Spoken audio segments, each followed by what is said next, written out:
Imagine the United States spending billions to dig through lunar dust before we finish rebuilding Detroit's assembly lines. Sounds impossible? It isn't. Congress has already approved enough money to return astronauts to the moon, about $93 billion by 2025, while the bailout that saved General Motors and Chrysler after the Great Recession totaled just $79 billion. So ask yourself, why are we racing back to the moon when the factories that once defined American power are struggling to survive? What's at stake is more than bragging rights. NASA's Artemis program is designed to plant long-term outposts on the lunar South Pole. The plan is bold: reusable landers, surface power grids, even ice mining rigs that turn frozen water into rocket fuel and life support. Each of the first 4 Artemis launches costs about $4.1 billion for the rocket, capsule, and ground systems alone. Add the supporting contracts, and you're burning through federal funds faster than a V8 on race day. Back on Earth, those dollars could electrify our roads. Automakers are in a bruising transition. Union workers fought a 46-day strike in 2023 and won raises that will push top hourly pay toward $88,000 a year by 2027. But wage gains don't guarantee job security. The Inflation Reduction Act dangles up to $10 billion in manufacturing tax credits and billions more in low-interest loans, including a record $9.63 billion loan for Ford and SK On's Blue Oval battery plants. Private companies have announced more than $120 billion in EV investments and roughly 143,000 new U.S. jobs in the past 8 years, most of it after the IRA passed. If those incentives vanish, analysts warn the country could lose up to 130,000 direct manufacturing jobs and as many as 790,000 total positions by 2030. So why pour cash into lunar rock instead of torque wrenches? Supporters of Artemis argue that space is strategic high ground. China and Russia are planning a joint lunar research station, possibly powered by a nuclear reactor by the mid-2030s. Beijing wants its own crew on the moon before the decade ends. If American robots stake early claims to water ice, helium-3, and rare earth elements, they could lock in both scientific leadership and a new supply chain beyond Earth. Water ice deposits in permanently shadowed craters are estimated at up to 300 million tons. Melt that down and you have fuel depots for Mars-bound rockets. Helium-3, touted for cleaner fusion reactors, is so scarce on Earth that some enthusiasts price it at $30 billion a ton. Critics counter that extracting enough helium-3 to matter would require strip mining lunar regolith at rates far beyond current engineering reality. Legal precedent matters too. In 2020, NASA paid private landers as little as $1 to collect tiny scoops of moon dirt, just grams, to prove that companies can transfer extraterrestrial resources to a buyer. The Artemis Accords, now signed by more than 40 nations, reinforce the idea that what you dig up in space can belong to you without violating the Outer Space Treaty's ban on territorial claims.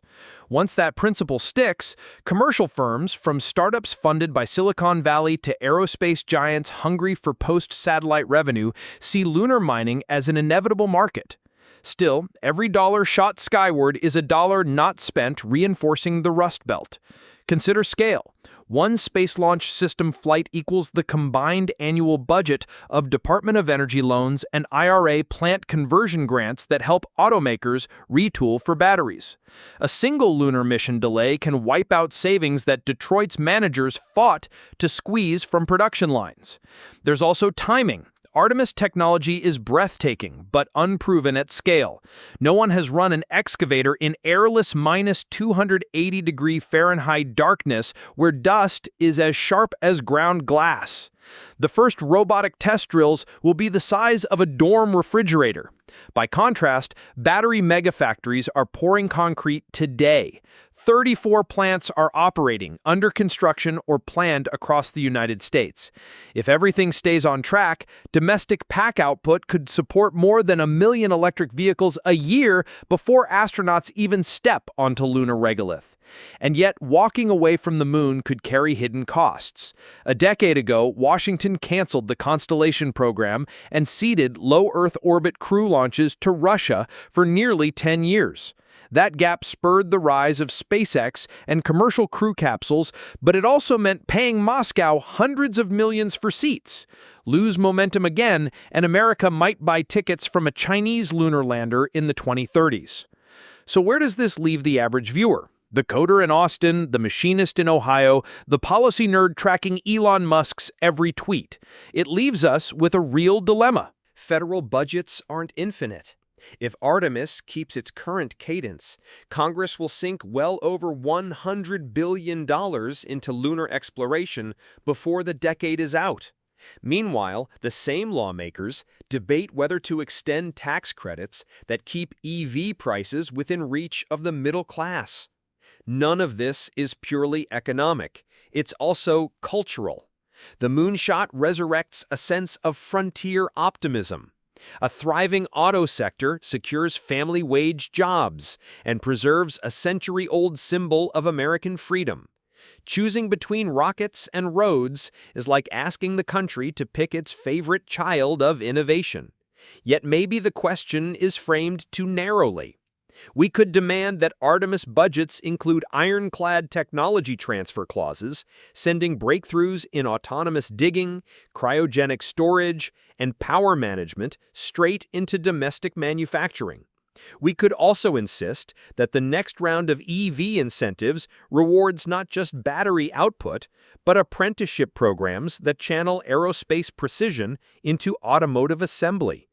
Linking the two ambitions could turn a perceived zero-sum game into a virtuous loop. That brings us back to our opening thought. Will America mine the moon before it secures Motor City's future? On the current trajectory, yes. But the answer isn't ordained. It depends on how loudly voters insist that star-spangled dreams must come bundled with street-level paychecks. It hinges on whether policymakers see space and industry as rival line items or as parallel pillars of national power. As you watch this video, Artemis teams weld massive core stages in Louisiana, and technicians in Kentucky wrap copper foil for next-generation battery cathodes. Both projects carry the stamp Made in USA. The real question is whether the nation can walk and launch at the same time. If we get it right, a decade from now, an electric pickup built in Tennessee could haul a family past a billboard showing a lunar base glowing at dusk, a reminder that the country didn't have to choose between wheels and worlds. Stick around, because the decisions we make in the next election cycles will decide whether that billboard reads "Opportunity Missed" or "Next Stop, Mars."